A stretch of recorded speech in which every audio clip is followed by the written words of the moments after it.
اتنا کھاؤ جتنا ہضم کر سکو اور اتنا پڑھو جتنا جذب کر سکو۔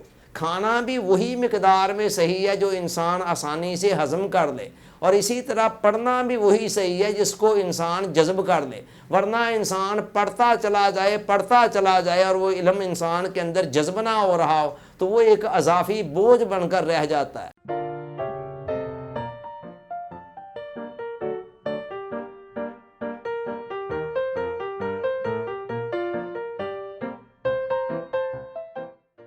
ڈیئر آڈینس، السلام علیکم۔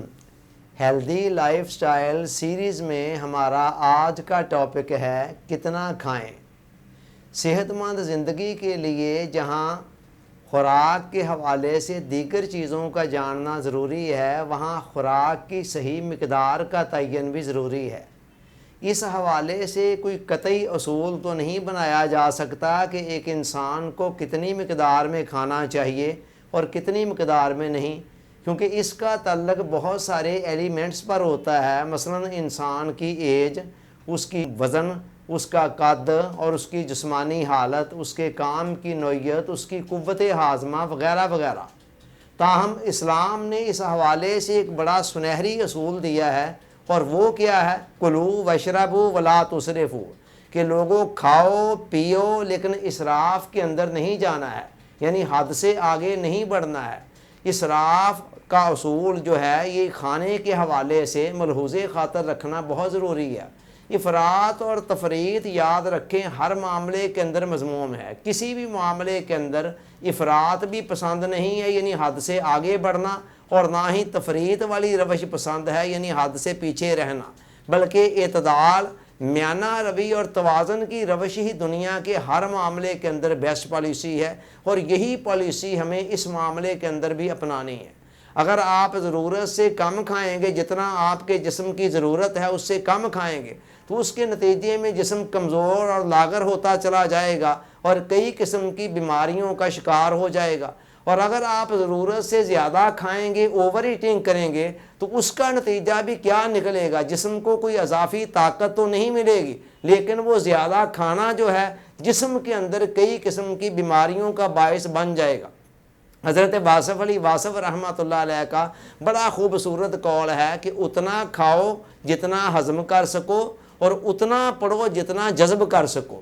کھانا بھی وہی مقدار میں صحیح ہے جو انسان آسانی سے ہضم کر لے، اور اسی طرح پڑھنا بھی وہی صحیح ہے جس کو انسان جذب کر لے، ورنہ انسان پڑھتا چلا جائے اور وہ علم انسان کے اندر جذب نہ ہو رہا ہو تو وہ ایک اضافی بوجھ بن کر رہ جاتا ہے۔ آج آپ غور کریں کہ ہماری زندگی کے اندر کتنے دکھ ہیں، کتنی پریشانیاں، کتنی بیماریاں ہیں جو اوور ایٹنگ سے جنم لے رہی ہیں۔ جب ہم ضرورت سے زیادہ کھاتے ہیں تو نتیجہ کیا نکلتا ہے؟ وہ ہضم ہو کر جزوِ بدن تو نہیں بن پاتا ہے، لیکن اس کا نتیجہ یہ نکلتا ہے کہ جسم کے اندر کئی فاسد مادے پیدا ہوتے ہیں۔ ان فاسد مادوں سے پھر بے شمار قسم کی بیماریاں انسان کے اندر جنم لیتی ہیں، اور آج ہمارے ذہنوں پر، جسموں پر، روحوں پر کئی قسم کے بوجھ ایسے ہیں جو اس اوور ایٹنگ کے نتیجے کے اندر ہمارے اندر پیدا ہوئے۔ واصف صاحب کا ہی ایک اور بڑا خوبصورت قول ہے، کہتے ہیں کہ کھانا صحت کے لیے ضروری ہے، طاقت کے حصول کے لیے غذا ضروری ہے، مگر وہی غذا جب ضرورت سے زیادہ کھائی جاتی ہے پھر طاقت بڑھنے کی بجائے طاقت گھٹنا شروع ہو جاتی ہے۔ جب ہم ضرورت سے زیادہ کھاتے ہیں تو اس کے نتیجے میں جسم کو کوئی اضافی طاقت نہیں ملتی، بلکہ جسم کی طاقت مختلف وجوہات کی بنا پر کم ہونا شروع ہو جاتی ہے۔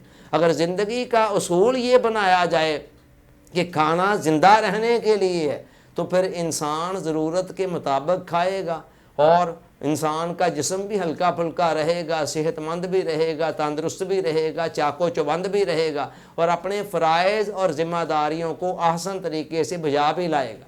لیکن اس کے برعکس اگر زندگی کا اصول ہی یہ بنا لیا جائے کہ کھانا اس لیے ہے کہ بندہ زندہ ہی اس لیے رہتا ہے کہ اس نے کھانا کھانا ہے، تو پھر کیا ہوگا؟ جب زندگی کا مرکز و محور کھانا پینا ہی بن جائے گا، جیسا کہ بے شمار لوگوں کی سوچیں ہر وقت کھانے پینے کے گرد ہی گھومتی ہے اور ان کی زندگی کا مرکز و محور ہی کھانا بنا ہوا ہے۔